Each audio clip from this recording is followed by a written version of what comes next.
remain standing please. Get your Bible. Tuloy-tuloy na po tayo. Magandang umaga po sa lahat. Ayan, sige po. At kagabi po ay pinag-usapan ho natin about the spiritual blessing. Amen? Natutunan natin na the highest blessing is spiritual. And natutunan natin na yung pagkakilala ng totoo at tunay sa Diyos ay isang dakilang bagay. Kasi maraming tumatawag sa Diyos, pero hindi naman nila talaga kilala yung Diyos na kanilang tinatawagan. Blanco sila. Ang alam lang nila, dumalo, pumunta sa simbahan, pero wala talagang malalim na relasyon sa Diyos. Pangalawa, na ang Diyos po ay nangungusap sa atin sa paraan na naiintindihan natin siya sa maraming bagay. At yung pangatlo, isang spiritual blessing, yung pong nangako ang Diyos sa ating eternity na tayo po'y may pag-asa. Maiwanan man natin ang daigdig na ito, meron tayong kapanatagan sa Panginoon. Ngayon pong umaga ay pag-usapan naman natin yung spiritual, kung kagabi spiritual blessing, ngayon po spiritual consistency. We will talk about spiritual consistency and we found it on 2 Timothy chapter 4 and verse 2. 2 Timothy chapter 4 verse 2. Sabi po dyan, sabay-sabay ho tayong magbasa. Ang ganda ng background natin ngayon ba da? Okay. Ayos. Nandiyan kayo? Sabi ng Bible, preach the word, be instant in season and out of season, reprove, rebuke, exhort with all long-suffering and doctrine. Makikita niyo po yung salita dyan ng Bible, be instant in season and out of season. Means, be consistent. Ano man yung inyong napapagdaanan sa buhay, be consistent. Amen? Kailangan po yan. Pag-uusapan po natin, lalo na po pagdating sa spiritual. So God entitled this message, Spiritual Consistency. Shall we pray? Lord, salamat po ngayong umaga. Pagpalain niyo po ang inyong salita. Basbasan niyo po kami at umaasa sa inyong patuloy na pagpapala. Ingatan niyo po kami at palaguin sa pananampalataya. Ang inyong salita ay maging hamon, kalakasan, kaalaman, paglago ng bawat isa sa amin. Hinihingi po namin ang pangunguna ng Banal na Espiritu ngayong umaga. Ito po ay aming dinadalangin sa pangalan ng aming Panginoong Hesus. Amen. Maaari na po kayo mo po. Ang pag-uusapan po natin ay spiritual consistency. Alam niyo po mga kapatid na bilang maintindihan ho natin kayo po'y sino sa inyo ang may mga empleyado? Huwag nang tumaas ang kamay, meron Kayo ay empleyado sa isang company, sa isang trabaho, hospital, o saan man, sa Lazada man, di ba empleyado rin kayo? Sa, ano yan? Yung call center, di ba empleyado kayo? Alam niyo po, pag kayo po yung empleyado, mahihirapan po yung company kapag kayo'y present ngayon, bukas hindi. Yung papasok ngayon, susunod hindi. Papasok ng 2 araw, absent ng 2 araw. Ang hirap nun. Siguro maaasar ang boss sa inyo. Siguro mahihirapan po ang company sa inyo pag ganun kayo. Kahit sa school. Di ba? Ang hirap po pa absent po kayo. So, sa work, mahihirapan. Sa sasakyan, ako po yung nagkaroon ng unang sasakyan dati, yung Ford Fiera. Yung service ng DPWH, yung Ford Fiera, maiksi ang nguso. Hirap na hirap po ako dyan. Kasi halimbawa, in-start ko ngayon. Kinabukasan, ayaw nang mag-start. Ang starting niya, alam niyo kung nasaan ang start, yung kanyang starter? Nasa likod. Alam niyo bakit? Kasi tinatawag ko yung mga kapitbahay. Tulak. Hirap po. Tapos, naayos ko yun. Eto naman ngayon. Pagsakay ko sila ma'am ninyo, pagtapa ko ng preno, may panahon, lumulusot. So nag-iisip ako ngayon, ibabangga ko ba? O iuhulo? Paano gagawin? Tapos tapak ka ng tapak. Hanggang sa gigil na gigil ka. Pero minsan, kumakagat din naman. So, pambihira pa na yung salamat po, Panginoon. Kaya yung pong sinakyan ko yun, nung maging sasakyan ko, dalawa lang po nangyayari sa akin pag sumakay. Nagiging spiritual, kasi nagiging mapanalanginin, or nagiging karnal, kasi nagiging matatakutin. Ang hirap eh. Oo. Tapos, lumiko ako doon sa Circle San Marino.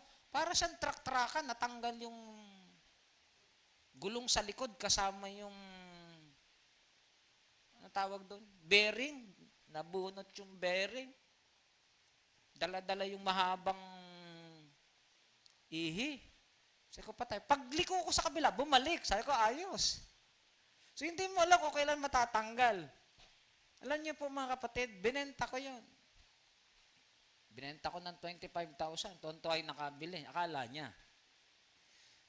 After 2 days tumawag, sabi niya, dapat ho pala nito, nang binenta niyo sa akin, may kasamang pusporo. Okay? Mahirap po yun, mga kapatid. Meron kami sasakyan dati sa Christ Baptist. Ford Fiera din. Ang problema naman niya, kambyo. Pagkakambyo, hindi ka marunong, o kaya nagkamali ka, hindi pumasok-pasok yung kambyo. Andito po kami ngayon sa tapat ng Festival Mall, traffic. Hindi may kambyo ng driver namin. Kakakambyo niya ng kakambyo, naputol. Galit na galit yung mga nasa likuran. May pangalan nyo, Christ Baptist Church, Muntinlupa. So, sa asar po nung driver namin, yung bip-bip ng bip-bip sa likod, hawak-hawak ho yung kambyo. Hinamon, sabi niya, gusto mo, pukpuk to sa ulo mo. So, nakakaasar ho nakakagalit pag ganun. Tama po ba? Cellphone. Yung bang, nagkasar na ba kayo ng cellphone na kasasaksak nyo lang, lobat na agad? Hanggang ngayon meron. Nanay Eder yata, nadinig ko kanina, naiwan yung cellphone, nakasaksak. Paa daw sumabog. Di ba ang hirap nun, yung cellphone mo, tapos, ang bihira. Nasaksak ko lang nito. Tapos ang problema pala, hindi yung cellphone, yung charger. Hindi nag-charge. Nakakaasar. Sa totoo lang, ho. Di ba? Tubig. Hirap na hirap po kami sa tubig dito. May tubig ngayon, bukas wala. Tapos kinabukasan, wala uli. Buti naman, kagabi, alas 11 na yatang natapos, nagbubutas yan dyan. Lalagyan na raw po ng linya yan dyan sa tapat natin at dyan na tayo i-connect. Nakakabad siya talaga, walang tubig. Diba, minsan mabuti nga walang kuryente, basta may tubig. Lagi, nakakaasar po. Kaya inaway ko na ho dun sa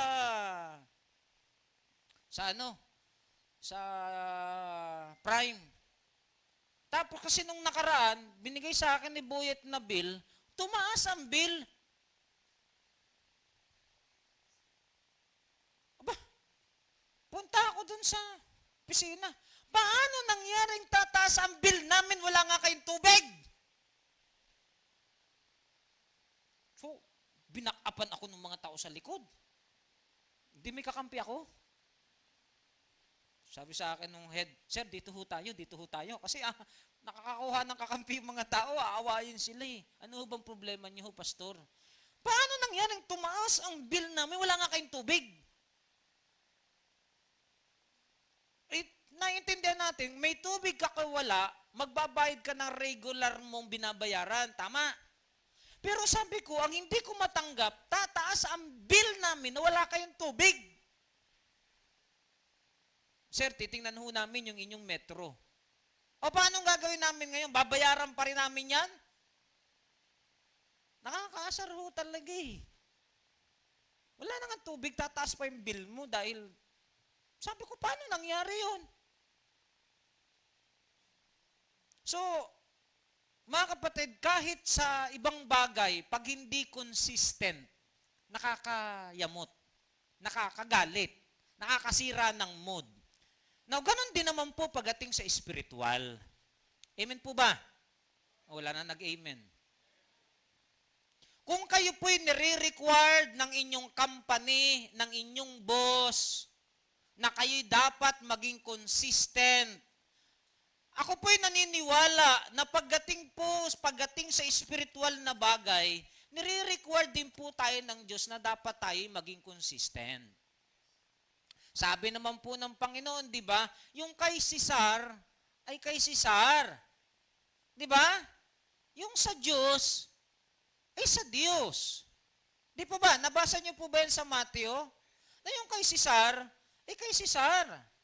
Pero yung sa Diyos, sa Diyos. Ang ibig sabihin, kung kayo po'y may trabaho, may business, may pinagkakaabalahan sa buhay, na talaga namang yun ang nagiging bread and butter ninyo para matugunan ang inyong pangangailangan, so be it.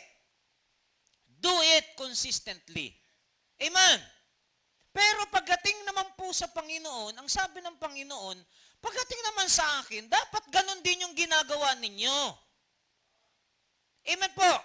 Kasi sa opisina nga ninyo, sa business nga ninyo, pag hindi kayo consistent, nakakawindang-windang, pagdating po sa church, ano naman kaya ang mangyayari sa church natin pag kayo po hindi consistent? Kaya po yung consistent, sila ang laging nagpapasa ng responsibilidad. Kasi kaya makikita nyo po, may mga kapatiran tayo rito, choir member na, tagalinis pa, lahat na trabaho sa simbahan. Bakit? Kasi may mga kapatiran na hindi kayo consistent. Tandaan nyo po, don't give a responsibility to irresponsible people thinking that they become responsible. Mayroon pong magbigay ng responsibilidad sa isang taong irresponsable. Di ba naasar kayo? Anak nyo nga taga-pagsaing nyo lang Ako, mga anak ko, lagi ko napukpok ko na nga ng takip ng kaldero yung mga yan. Pagsasaing yun, sabi ko, alam nyo, nung bata pa kami, ang problema namin, pansaing. Kayo may pansaing na, magsasaing na lang, kinatatamaran pa. Di ba? Minsan nakakalungkot, kumain na, yung kanyang kinainan, hindi pa kayang linisan. Hindi pa kayang hugasan. Ito pa malupit, umihi na. Kailangan mong panglagyan, buhusan mo. Uy! Ihi na lang niya yun, hindi pa kayang buhusan. Di ba nakakaasar? Yan pa yung mga maliliit na bagay. Pero kailangan tayo'y maging consistent. Kasi nakakahiya pa. Anak, hindi ka na naman nag-toothbrush maging consistent ka naman. Di ba? Yan ang mahirap, no? Magtututbrush ka na lang, hindi ka pa consistent.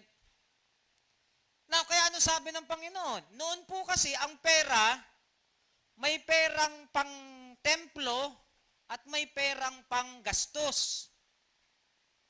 Okay? Kaya meron po nung money changer. Yung pera mo na kinita mo, pagpunta mo dun sa templo, ipapalit mo yon ng perang pang-offering. Kaya nga nagalit ang Panginoon, ang dami sobrang money changer dun sa loob ng templo, pinagkakitaan. Di ba? Yun po ang kwento niyan. Ngayon, anong sabi ng Panginoon? They say unto him, sabi ng Panginoon, kanino ba, dapat ba kami mag-tax kay Cesar? Ano sabi ng Panginoon? Render therefore unto Cesar the things which are Cesar, and unto God the things that are what? God's. Ang sinasabi ng Panginoon, kung yan ay panggastos, gastusin mo. Amen. Pero kung yan ay para sa Panginoon, tithes and offering mo, commitment mo, huwag mong gastusin. You got the point. Dapat tayo maging consistent. Now, ano po bang ibig sabihin ng salitang consistency? Consistency is being the same or a quality of always behaving or performing in a similar ways. Meaning to say, kung ginagawa mo yan, ulit-ulitin mo palagian at consistent mong ginagawa. Kay may nakakakita, kay may pumupuri, kay may nagpapasalamat o wala, gagawin mo yan consistency or consistent sa buhay mo. Kuha niyo po ba? Amen? Kasi yung konting matutunan mong maging consistent ka, later on, yun ang nagiging dahilan para ikaw ay maging trustworthy. Tingnan niyo po ako, nung magsimula akong magturo dyan sa ating mga kapulisan, hindi naman ako basta-basta pinagtitiwalaan nila eh. Nagkaroon ng COVID, ba nagtataka sila? May COVID na, nawala ng lahat yung mga pastor na nagtuturo. Ako nandun pa sa kanila. Dadalwa na lang yung nasa harap ko, tagtuturo pa ako. Minsan one-on-one na lang kami ni Sespo. Sabi sa akin ni Sespo, buti pastor, di ka natatakot sa amin. Buti ka matatakot sa inyo. So later on, napansin po yun nila, na itong pastor na ito, seryoso. Nawala ng lahat ng pastor, siya nandito pa. Kailangan nyo maging consistent kasi nagiging trustworthy kayo. Naiintindihan niyo po ba? Mahirap po kasi yung yung pag nahirapan, aalis kayo, palit. Kahit sa relasyon. Wala naman pong relasyon na walang hirap. Pag nahirapan kayo, papalitan ninyo yun. Mali. Kailangan yung dumaan. Pero kailangan yung maging consistent. Tama po. Pastor, paano ba makikilala yung mga taong inconsistent? At ano ang ugali ng isang taong inconsistent? Negative muna tayo. Kasi pinag-oralan natin consistency. Are you listening? Bigyan ko po kayo ng example. Sa John chapter 14, verse 5. Tingin na lang kayo rito para kabilaan naman. Siguro wala na kayong magkakadahilan mag-stipnik. Meron na rin dito. Ano? Tingin na, o kaya kayo namang nasa gitna. Pwede kayong tumingin dyan sa may likuran. Ha? Meron? Magana? Magana ba dyan? Ayos? Okay. Anong pangalan ng ating karakter? Si Tomas. Okay. Tomas said unto him, Lord, ang sabi kasi ng Panginoon sa verse 1, I am the way, the truth, and the life. Okay, sorry. John 14:1, sabi niya, tingnan mo muna, let not your heart be troubled. Believe in God, believe also in me. In my Father's house are many mansions. And if it were not so, I would have told you, I go to prepare a place for you. Yan ang introduction ng Panginoon doon sa mga disciple. Sabi niya, huwag kayong mag-alala. Kung saan ako pupunta, isasama ko kayo. Sino may sabi? Ang Panginoon. Ano sabi niya? Huwag mag-alala. Kung saan ako naroon, isasama ko kayo. At kung umalis man ako, ihahanda ko kayo ng tirahan. Naghahanda ako. At pagkatapos, babalikan ko kayo. Pero, tingnan niyo po itong si Thomas. Iba ang kanyang tanong sa verse 5 and 6. Tingnan niyo, verse 5. Thomas said unto him, Lord, we know not whither thou goest, and how can we know the way? Jesus said unto him, I am the way, the truth, and the life, and no man cometh unto the Father but by me. Ikaw ba naman may kukote kang Tomas ka? Sabi na nga ni Jesus, huwag manggulumihanan ang puso mo. Ako ang daan, ako ang katotohanan. Isasama ko kayo. Sabi ngayon ni Tomas, Panginoon, hindi naman namin alam kung saan ka pupunta. Paano namin malalaman kung saan ang daan? Sabi ng Panginoon kay Tomas, ikaw talaga Tomas, sinabi ko na nga sa iyo na kung ako, isasama ko kayo, isang araw, pag aalis ako, automatic sasabihin ko sa iyo kung saan ako pupunta. Pero si Tomas, mahilig mangwestiyon. Siya po isang palatandaan ng isang inconsistent na tao. Yung bang ang hilig mangwestiyon. Ang hilig magribatal. Di nag-iisip. Kaya pagdating po sa John chapter 20, tingnan nyo verse 24, tingnan nyo. John chapter 20, but Thomas, eto ngayon, nag-resurrect si Jesus Christ. One of the 12 called Didymus was not with them when Jesus came. Di ba disciple siya? Nag-resurrect ang Panginoon. Nung siya'y bumalik, nasaan si Tomas? Nasaan? Wala. Verse 28, Brad, laktaw tayo. And Thomas, tama? Verse 25, and disciple therefore said, we have seen the Lord, but he said unto them, except I shall see it in his hand, the print of the nail, and put my finger on the print of the nail, thus my hand and to his side I will not believe. Sa kanya pala galing yung to see is to believe, ano? Na prinsipyo. Ayan, mga tao pong inconsistent, yung bang ang hirap papaniwalain. Laging ganyan ang ugali. Sigurado. Paano? Laging may tanong. Nakuha ninyo? Diretso na nga natin, 26. After 8 days, sa linggo, nasaan si Tomas nung unang pagdating ni Jesus? Nasaan? Wala. After 8 days, again, his disciple were within, and Thomas with them. Nung una, nasaan si Tomas? Wala. Nung sumunod, andun na siya. Kita nyo, di inconsistent siya. Kaya anong tawag kay Tomas? Doubting Thomas. So kapag kayo punong-puno ng doubt, punong-puno kayo ng pangingwestiyon, punong-puno kayo ng to see is to believe ng mga principle, ang hirap magtiwala sa inyo. Magiging inconsistent kayo. Dapat mabago yung ganong ugali. Naintindihan niyo po ba? Alam niyo po, pag kayo'y tao na wala kayong tiwala lagi sa kapwa, although hindi naman po talaga dapat magtiwala sa lahat. Ano? Amen? Pero yung lagi kayong walang tiwala sa kapwa, mahihirapan ho kayo sa buhay. Example po yan. Tingnan niyo po si Thomas. Dahil inconsistent, ano tuloy ang sabi ng Panginoon sa kanya sa verse 29?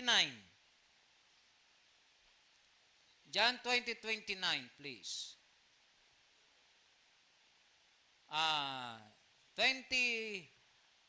29 nga, Brad. Jesus said unto Thomas, because thou hast seen me, and thou hast believed, blessed are they that have not seen, and yet have believed. Nakuha ninyo? Tingnan ninyo po, mas mapalad. Kaya, kung mapalad yung mga doubters, yung mga inconsistent, sabi ng Bible, mas mapalad yung mga consistent. Nakuha nyo? Naintindihan nyo? That's very simple. Kung ikaw inconsistent, naniniwala ka, nararanasan mo yung blessing, how much more, mas mapalad yung consistent. So, tanong, what are the benefits of spiritual consistency? Ano po ba ang mga benefits po nito? Tingnan nyo po ang Mark chapter 9 verse 50. Isang example para makita ninyo. Salt is good. Alam niyo yung salt? Asin. Okay. Salt is good. But if the salt have lost his saltness, pambira, pati asin, inconsistent, ano? Nawala yung alat. Sabi, pambira naman asin ito. Alam niyo po mga kapatid, kapag ang asin nawala ang alat, ang tawag dun ay, hindi niyo alam. Pinrich ko na yan ah. Kapag ang asin nawala ang alat, anong tawag? Tawas.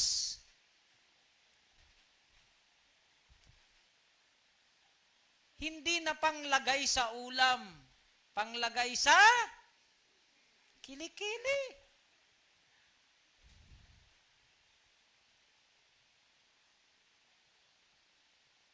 Kaya minsan bumibili ho kayo sa palengke ng asin, ingat ho kayo.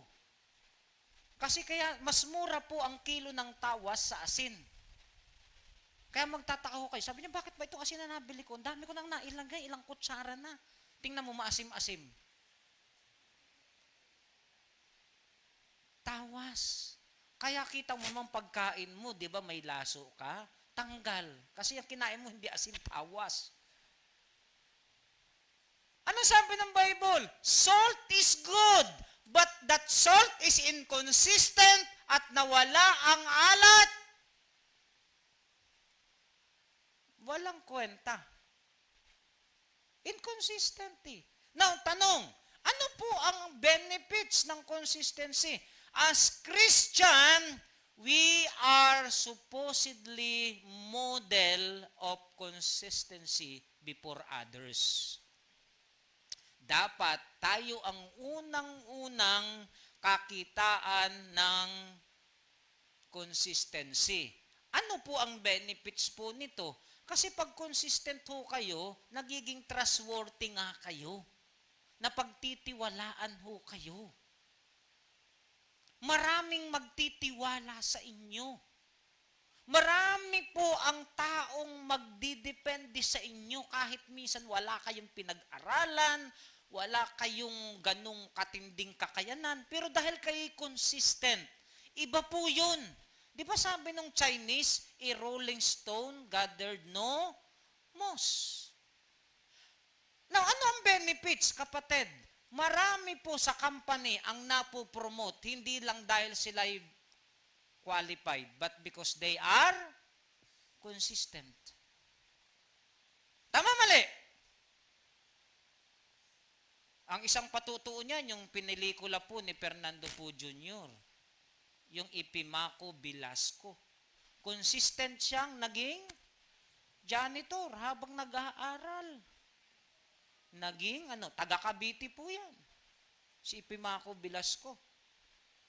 Naging director pa ng NBI. Bakit? Consistent. Kayong mga nag-aaral, maging consistent lang kayo, makakagraduate din kayo. May classmate ho ako, pabagsak-bagsak, after 7 years, nakasabay ko, gumraduate din. Naging librarian na nga eh. Sa Tagal. Kasi siyang laging naroon, yung librarian, inconsistent, alam niyo habang siya nag-aaral, naging librarian. Consistent eh. Oh. Naalala niyo po yung gumraduate sa UP na matanda na 62 years old ng high school?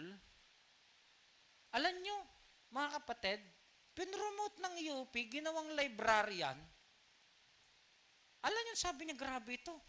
62 years old, nag-aral ng high school, nakatapos. Mahirap yun. Wala nang memory yun.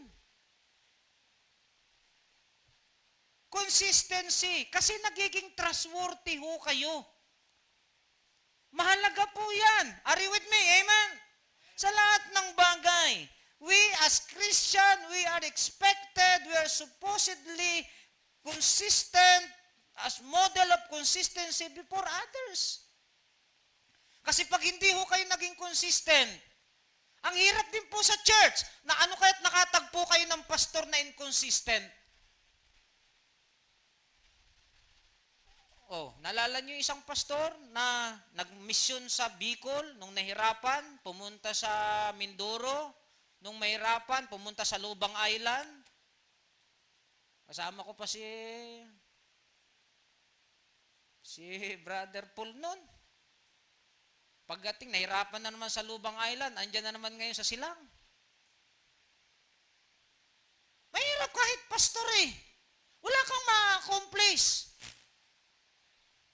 Kaya tuloy, nagpa-adapt siya sa Bethany, nagpa-adapt siya doon sa Mindoro, ngayon nagpapa-adapt sa akin. Hindi ko ma-adapt-adapt.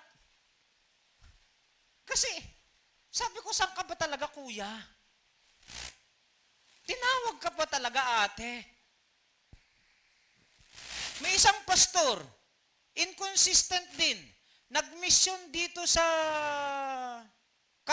sa Imos, umalis. Pumunta ng Batangas sa Talisay, nakasama ko pa kayo. Umalis. Pumunta ng Nagkarlan, umalis.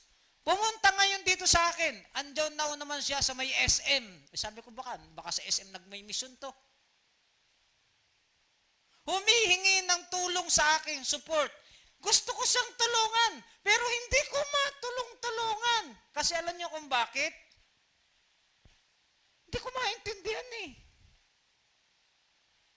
Hindi ko maintindihan. Alam niyo po kung siya naging consistent, baka siya na ngayon ang tumutulong.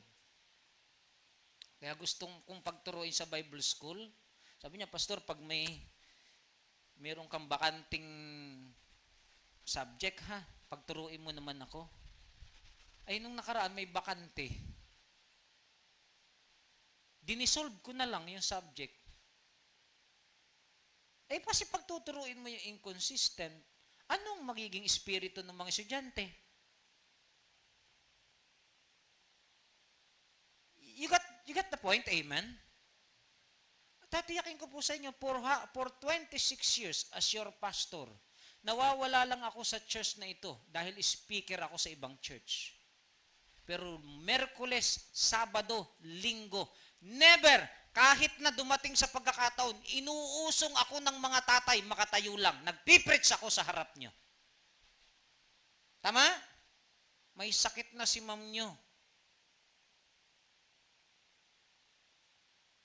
Di ba? Nag-pray na kami. Ang hirap mag-preach. Binisita ako ni Pastor Joey nung mga senior pastor ng isang araw. Sumakay pa ako sa nag-pick up line pa ako. Alam nyo, imbis na matawa, umiyak. Yung pastor. Sabi niya, tas niyakap ako. Sabi niya, Pastor, hindi ko kaya ang klase ng espiritu meron ka. Nakakangiti ka pa. Kailangan nating maging consistent eh. Tayo ba, anong sabi ni Job? Tayo ba'y magpapasalamat lang sa magagandang bagay? At kapag pangit na yung nangyayari sa atin, hindi tayo papasalamat? And that is consistency. Maglilingkod lang ba tayo dahil maganda ang ating pakiramdam? Kapag offended na tayo at masama, hindi na kayo maglilingkod. What will happen to the ministry? Eh, hindi naman po lahat ng panahon, nasa mood kayo eh. Amen? May mga panahon wala kayong pera. May mga panahon di kayo nag-almusal. May panahon magkaaway kayo mag-asawa. May panahon hindi nyo alam kung saan kayo kukuha ng pambayad ng kuryente. Ang tanong, ahayaan nyo ba na yung problema nyo sa bahay ay makaapekto sa gawain ng Panginoon? Mahirap po yun. Mabigat po yan. But we need to be model on consistency before others. Kayo po'y magiging trustworthy. Mapagtitiwalaan ho kayo. Naalala ko po si Sister Linda. Sino nakaabot sa inyo? Sister Dina? Na magka-problema po dati ang church. Alam yan ni Sister Dina. Sila lang ang natira. Alam niyo po, out of 80, 2 lang yata o 3 lang silang natira. Alam niyo po, habang napipreach ako, umiiyak ako, sabi nung Sister Linday, namatay. Kanino bang kapatid yan? Kapatid ni Lucy? Na? Naabutan niya, Sister Linda rito. Sino nakaabot? Ano sabi niya? Nagpipreach ako. Sabi niya, Pastor, bakit kayo umiiyak dun sa nawala? Nandito naman kami. Itatlo na lang sila. Para ako sinampal eh. Kahit anong mangyari, andun siya. Umuulan, andun siya. Pinuntahan siya ng mga balahura, simba. Sabi niya, kahit anong mangyari, hindi ko iiwanan ng pastor natin. Pastor ko siya. Kahit pa magtayo kayo ng sariling simbahan dito sa tapat ko, doon ako sisimba kasi siya pastor ko.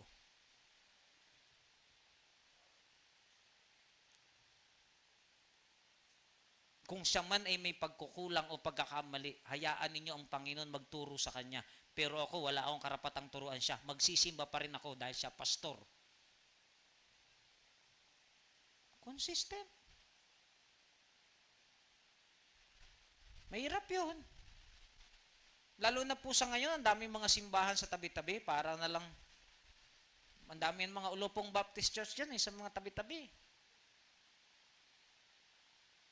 Pero dapat kayo maging consistent. Lalo na kayo mga tumatagal na membro, dapat kayo na po ang unang kakitaan ng consistency. Amen? Sister Dina, tagal-tagal na rito, hanggang ngayon Sunday school teacher pa rin yan. Hindi yung kabawasan. Ang dami na rin pinagdaanan yan dito. Tuloy lang! Amen? Kayo naman, ang dami nyo ng dinaanan dito ka-open-open, na-open sa kapwa, na-open sa preaching. Bamalay ko ba yung buhay mo? Kaya nga hindi ako nagbibisita misa sa bahay nyo, baka malaman ko, tapos mabanggit ko rito, sabihin nyo, pinangalanan sana ni pastor. Para obvious. Nakikinig kayo? Malay ko, ay yung banal na espiritu lang naman, nag-outline ito eh. Tatanong lang naman kami, Lord, ano bang gusto nyong i-preach ko? Sabi ng Panginoon ngayong umaga, kagabi, tinuro mo yung spiritual blessing. Ngayon, turo mo naman yung spiritual consistency. Dapat matutunan ng mga membro mo na sila ay maging consistent sa kanilang spiritual na responsibilidad. Kasi malaking benepisyo yun. Kahit naman ho puno, itinanim ninyo, binunot nyo uli, di nalago-lago na. Binunot nyo na naman. Alam nyo, kalalabsan yan, 10 years na yan, punla pa rin yan. Kabubunot mo. Pero tinanim mo, naging consistent ka, diniligan mo, mausa mo, di mo papansin, may bunga na. Mahirap pong maging inconsistent. Kaya ano man yung pinagdadaanan nyo sa buhay, kayo maging consistent. Why? Kasi model kayo ng iba. Gagayahin kayo ng iba. Si Brad nga, ganun ni. Si sister nga, tagal na, ganun din. Anong, mga kapatid, may mga taong pupunta sa impyerno nang dahil sa pagiging inconsistent natin. Pero may mga taong pagpapalain ng Diyos at madadala tayo dahil nakikita na yung buhay nyo. Binabasa nila ang buhay nyo. Na kahit alam nilang pawindang-windang at kahit pahirap-hirap ang buhay ninyo, kayo nananatiling naglilingkod sa Panginoon. Titingnan nila yon. Naglalakad tong mga ito. Inaabot ng alas 12 ng gabi sa pagsuporta sa gawain. Nakikita ng iba yon.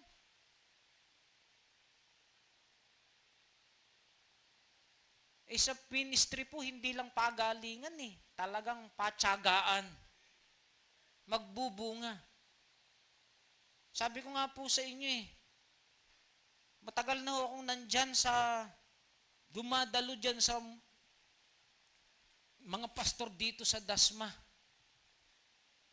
Pagpapasok ako na magtuturo, haharangan ako nila. Sabi niya, pasensya ka Brad eh, wala na eh, madami ng pastor dito, huwag ka na magturo dito, punta ka na lang sa iba. It takes. Tapos later on, ikaw naman palang ilalagay ng Panginoon sa taas, sila naman nasa baba.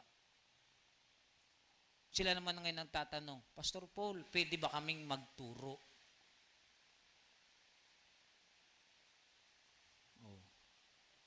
Pastor,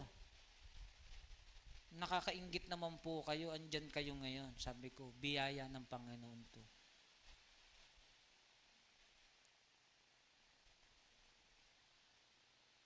Sa tamang panahon, ang Diyos mayroon siyang kakulang gantimpala sa mga consistent na tao. Di ba? Amen? Oo. Kaya maging tapat kayo, malaki po ang privilege niyan. Number 2, ano ang benefits of spiritual consistency? Spiritual consistency is maximizing our own will and selfishness desire. O selfish desire. Alam niyo po ang maganda pag kayo nagiging consistent sa Panginoon, consistent kayo nagsisimba, consistent kayo nagmi-ministry dito. Alam niyo po mga kapatid, kasi dumarating sa panahon, nakikinig po ba kayo? Say amen. Dumarating po sa pagkakataon, talagang nakakaramdam tayo ng pagod. May mga panahon talaga na kami mga pastor, ayaw na nga namin magturo eh. Sa mga pulis, isang pinakamahirap magturo sa pulis. Dumarating po sa pagkakataon kayo lahat napapagod. Sa pagiging tatay nga, nakakapagod din eh. Turo kayo ng turo, parang walang natututo. Tapos minsan turo kayo ng turo sa anak nyo, kontrabida nyo, anak nyo, o asawa nyo. Di ba ang hirap? Mabigat po yan eh. Pero sinasabi po ng Bible, kapag kayo regular na dumadalo, may mga panahong gusto nyong gawin yung ibig nyo, nung dumalo kayo, nasaway kayo ng Panginoon sa magitan ng preaching. Ang nagiging resulta tuloy, nag-aalilangan ka, gagawin ko pa ba ito? Hindi na. Namamaximize nyo po yung paggawa ng mali o ng tama. Bakit? Kasi napapagsabihan tayo, nag-guide tayo ng salita ng Diyos. Ay paano kung wala? Itandaan nyo po ang number 1 target ng demonyo. Hindi naman yung kanyang anak eh. Ang number 1 target niya, yung hindi niya anak, kayo yun. Anak ng Diyos. Naintindihan niyo po ba? Target kayo ng demonyo eh. Oh. Kaya makikita nyo kayong mga kadalagahan, ang unang-unang maliligaw sa inyo, tingnan nyo. Target tayo eh. Pag hindi kayo naging maingat, sabi niya, ay, gwapo. Oh. Sabi niya, ay, tall, dark, and hands off.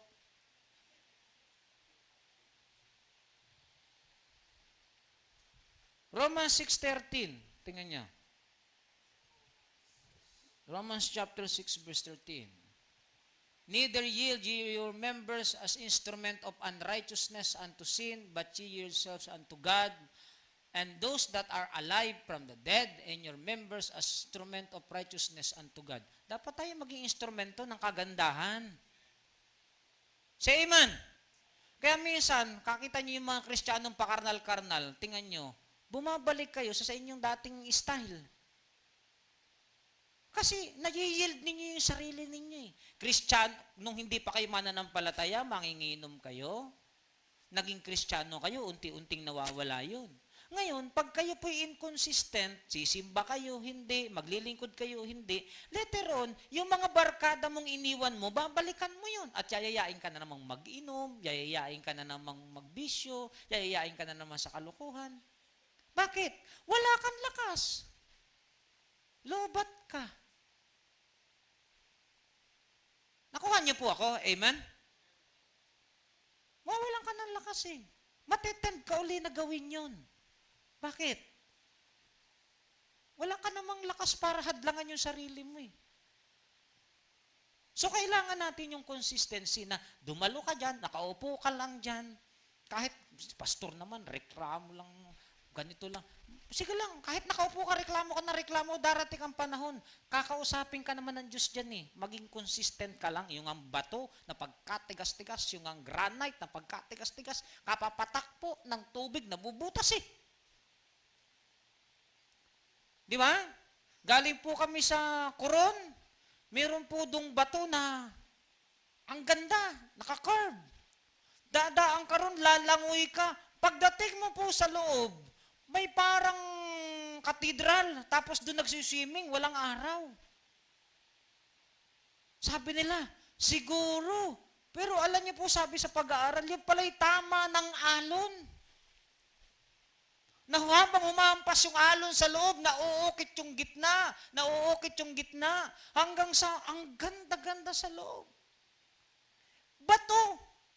Pero unti-unting nahuhubog at nagiging maganda. Consistent lang. Amen? Yung mga kagaspangan natin, kaya sabi ko sa inyo, yung mga bato po sa tabing dagat, matataka kayo makinis, pwedeng panghilod. Di ba dyan masarap kumuha ng panghilod? Sa probinsya, ang panghilod namin, hindi yung nabibiling Di ba may nabibiling ngayon na, hindi, saan panghilod namin? Bato. Di ba? Yung bato. Kaya ngayon siya, pag yung bato, may buni, pati buni kasama no? Tawag buning bato. Bakit makikinis yun? Kasi po yun, paghampas ng alon, yun po yung mga natipak na bato na matatalas, magagaspang. Pero habang inampas ng alon, pagbalik ng alon, ampasin na naman siya ng alon, ikot na naman siya, ampasin ng alon, ikot, consistent yun. Mausan niyo po, nabibilog Kaya sabi niyo, ang sarap maglakad sa dalampasigan kasi inampas na ng alon yun, naging mga pino na at nagiging mankinis na yung mga batuhan doon. Consistent yun. Pero yung naiwan, humampas yung alon, naiwan sa tabi, naglock, magaspang pa rin. Hindi siya nakasama doon sa consistency ng hampas ng alon. Mga kapatid, malaki po ang benefits ng kayo po'y nagsisimba lagi. Ha? Amen po? Kaya sabi ng Biblia, be instant in season, in out of season. Isa pa ho, Hebrews 13:15. Matatapos na ho ako. Hebrews 13:15. Tingnan nyo, sabi ng Bible. By Him therefore, let us offer the sacrifice of praise to God continually. Yung palang pag-awit sa Diyos ng dire-diretso is the fruit of our lips. Pastor, wala akong mai-offering. At least kumanta ka. Lips offering. Nabasa nyo? Lips giving thanks to His name. Continually. Awit ka lang. Meron kaming member ng choir. Talaga naman. Sintonado na. Ang lakas pa ng boses. Sabi ko, sister, hinahinaan mo naman. Nakakadala ka Malakas ba? Oo. Hininaan. Ako para namang niyuyuping lata. Abay, kakakanta ng kakakanta, gumaganda na rin Kagaganda na rin So, awit! Kanya, minsan kasi malalakas, tingnan nyo sa video okay, ang lalakas ng mga loob kumanta, yung mga sintonado. Kasi under na ng espiritu ng alak. Pero bakit kaya, pag espiritu ng alak ang tumama sa tao, kahit sintonado, lakas ng loob, no? Pero bakit pag espiritu ng Diyos, ang ganda ng boses, hindi kumakanta, no? Tataka ako ron. Ano kayang dahilan? So spiritual consistency maximize our own will and selfish desire. And last, nandiyan pa po ba kayo? Spiritual consistency is a huge investment. Ano sabi ng Galatians 6:9? Nasa cyclos. Tingnan niya ha. Galatians 6:9. And let us not be weary in well doing. Ano sabi? For in due season. Consistent ka lang. Tanim ka lang ng tanim. Huwag kang mag-alala sa paggawa ng tama. Sige lang, do it! Why? Sa tamang panahon. Pagdating ng panahon. Okay? Sabi diba, kailan pa yon? Huwag kang mag-alala. Sa hindi mo inaakala, darating yon. Sa hindi mo ina-expect, magbubunga yon. Sa hindi mo inaakala, babalik ka ron at babalikan ka nun. Tama. Pero ang sabi ng Biblia, in well-doing, now don't worry, go on.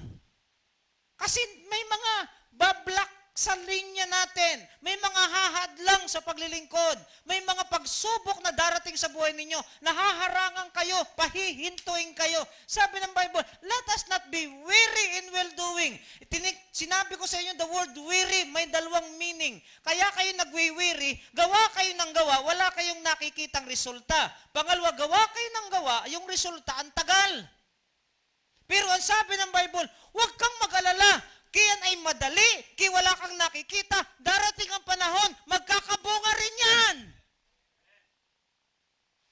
Ako nyo, mga anak ninyo, titigas ng ulo, wala kayong ginawa kundi magpangaral. Sige lang, pangaral, sige lang, pangaral, sige lang. Darating ang panahon, marirealize din niya yan. Amen? Pag itabingi ng uso, tapos pilay na, Dad, malingan palang pag-iinom. O, tingnan mo. Di realize. Matigas ang ulo eh.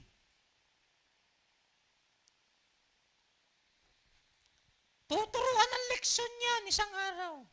Huwag kayong magsawa. Why? Mayroon kayong investment dyan sa pagiging consistent. Pero tandaan nyo po yung palipat-lipat, yung paalis-alis, yung hindi kayo consistent, mahirap po yan. Sa totoo lang, mahirap pagtiwalaan, mahirap bigyan ng ministry, mahirap pong pagtiwalaan sa maraming mga bagay. Bakit? Kasi ngayon, nandyan, bukas, wala. Ngayon, andyan, ngayon, andyan, bukas, wala, bukas, wala. Ang hirap, islaw, palitaw. Mahirap po yan. Kaya consistent kayo sa buhay niyo. Tiyaga lang. Pasasaan ba? Darating ang panahon na yan, magbubunga rin ang ating mga pagpapagal. Kaya that is a huge investment. Kaya akala nyo kasi ang investment lang pera. Akala nyo ang investment lang insurance. Di ba? Pero ang isang investment, yung inyong consistency sa buhay. Be consistent. Be consistent. Tingnan niyo yung mga buhok ninyo. Bakit naging ganyan? Consistent kayo na ganyan ang style niyan. Hindi niyo namamalayan. Hindi naman ganyan ang may hubog na yan eh. Nung lumabas ho kayo, parang mais yan. Pantay lahat. Abay, nung kayo magkaedad, nakakita kayo na dapat pala hinahawian. O, didilaan niya. Yung mga matatanda, pamada, sunflower, no? Ha? Sunflower? Didikdik ng gugo. Narasa niya, dikdik ng gugo. Oh, diba, yung mga curler nyo yan dito, lalagyan nyo yung, ano yun, yung unang panahon, curler ba tawag doon? Yung may bilog, tapos ilalak. Panahon nila Sister Nimpa yun eh.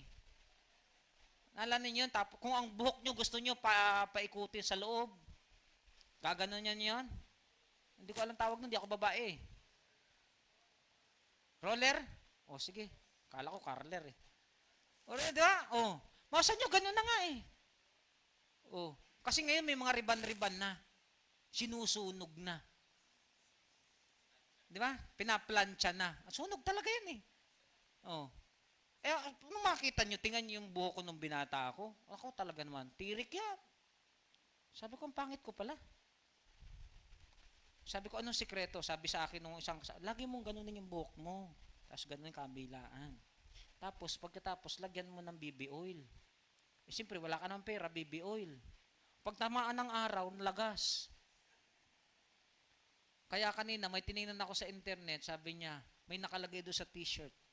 Pastor, sinyalis ng mga taong gwapo, walang buhok sa ulo. Sabi ng isa, ayaw ko nang maging gwapo. Tiyaga, hindi nyo namamalayan. Di ba? Tiyaga, magbubunga din. Nakukuha nyo rin ganung style. Di ba? Tama? Nagtataka kayo, bumibili kayo ng mga halaman na may mga design. Iniisa-isa nila yun. Tsatsagayin tali. Tapos tatali na naman nila pag ganun. Tali. 3,000, gano'n na naman nila. Abay, kumaganda eh. Pag binila niya, magkano? 3,000. Ha? Kasi ang binayaran mo doon, yung tiyaga. Ang binayaran mo doon, yung consistency na ginawa nila yun, tinaga nila yun. Tingnan nyo, nagiging, bakit ang bonsai ang mahal? Nag-preach ako sa Pangasinan. Sabi niya, Pastor, wala akong pera, pero ito, pinatay lang ni Sally. Pastor, ito hong iririgalo kong sa inyong ito. Pinapalit sa akin ng kotse ng 1987 model. Aba, matindi. Alam niyo kung bakit yung bonsai? Mahirap gumawa ng bonsai. Tsatsagain mo. Tsaga, tsaga, tsaga. Kaya nga ang tawag bonsai, sabi ng mga Japanese. Ano ibig sabihin ng bonsai? Tsagaan. Maliit na pagtsatsaga. Mailiit na tatanggalin mo yung sanga, tatanggalin mo yung ganun, maggugupit ka para kang nagdi-design. Bay, gumaganda. Bakit ang mahal po ng mga painting? Kasi pagkatapos nilang i-drawing yung titingnan pa nila dun sa magnifying glass. Tsaga. Abay, nagmamahal eh. Nakikinig po kayo. Hindi nyo namamalayan na yung palang pinakamamahalin. Alam niyo po ba ang pinakamahal na bulaklak sa buong mundo? Hindi nakikita ng naked eye, magnifying glass na kukuha sa disyerto. Ang hirap namang maghalaman nun. Baka matapakan mo. Pero ang mahal. Punta kayo ng New York, mga kapatid. Mayroon akong nakita sa internet. Pinakamahal na pagkain. $10,000 sinlaki ng ipot ng ibon. $10,000. Nakakain po ako, kaya hinay blood ho ako sa Davao. Pambihira, mga kapatid. 6 na piraso sa Davao. Kumain ho kami doon sa isang class na restaurant. 6 na piraso na bilog. Ganun lang kalaki. Bilog. Ha? Alam niyo kung magkano yun? 2,800. Yung bilog lang na 6. Para lang yung tusok-tusok. Fishball. Pagkain ko, magdidilim yung paningin ko. Sabi ko, ano itong nakain ko na ito? Alam niyo pala, yun pala'y aligi ng alimango. Sabi ko, sa 6 na pirasong ito, ilang alimango ang pinatay? Hindi naman ganun karamihan yung aligi ng alimango eh. Sabi ko, ilang alimango ang pinatay? Tiyaga. Tingnan nyo pag na-produce, ang mahal. Mga kapatid, gaano kamahal yung balin sa sayaw na soup? Saan kinuha? Sa ibon. Anong ginawa ng ibon? Tsinaga ng ibon na yung laway niya. Ang gagamiting nest, ang tawag ay bird's nest soup. Imagine nyo, ano yung pinakamahal na kape? Yung tae ng alamid. Alamid coffee. Tsatsagain mo ba naman kinain ng alamid, dadamputin mong isa-isa yun? Huhugasan mo ng pagkatagal-tagal no kasi mapanghi yun. Tapos pag ininom mo, paras din naman lasa. Nakatikim na ako. Parehas din ho, kaya lang tinawag na lang alamid. Galing sa pupo. Ang mahal. Tsaga! Iisa-isahin pala nilang pulutin yun sa gubat. Tapos huhugasan ng 10 beses. Tapos ibababad para matanggal yung panghi. Tapos sa kanila idadry. Tapos sa kanila siyasangag. Tapos sa kanila luluto. Kapatid, isang cup. 1,600. Pambirang kape yan. Pipirahin ko na lang. Alamid coffee. Ang mahal. Tsinaga. Kapatid, may reward ang mga taong nagtsatsaga. May presyo ang pagtsatsaga. It's a huge investment. Kaya magtsaga kayo. Lalo na sa spiritual. Kung nakikita natin yan sa ating panahon, how much more sa Panginoon. Sana kayo po'y magtsaga, huwag kayong magsawang maglingkod. Pagkat isang araw, magbubunga rin ang ginagawa. Pero tandaan nyo, subukan ninyo, kayong may mga nagbibisyo, tingnan nyo, sabi ng iba, yung pag-ainom daw nakakatulong. Yung, 'di ba kausap natin yung mga nagpi-paint, yung daw pag-iinom nakakatulong para mahugasan. O tingnan niyo, hugas nga yung inyong pero nangyayari, patay naman ang baga mo. Hindi mo alam. May tinatawag na harvest time. Sana maintindihan niyo po 'yan. Maging consistent kayo lalo na sa inyong spiritual na buhay. Tayo po'y tumayo. Awitin natin ito. Tagalog song sa tamang panahon.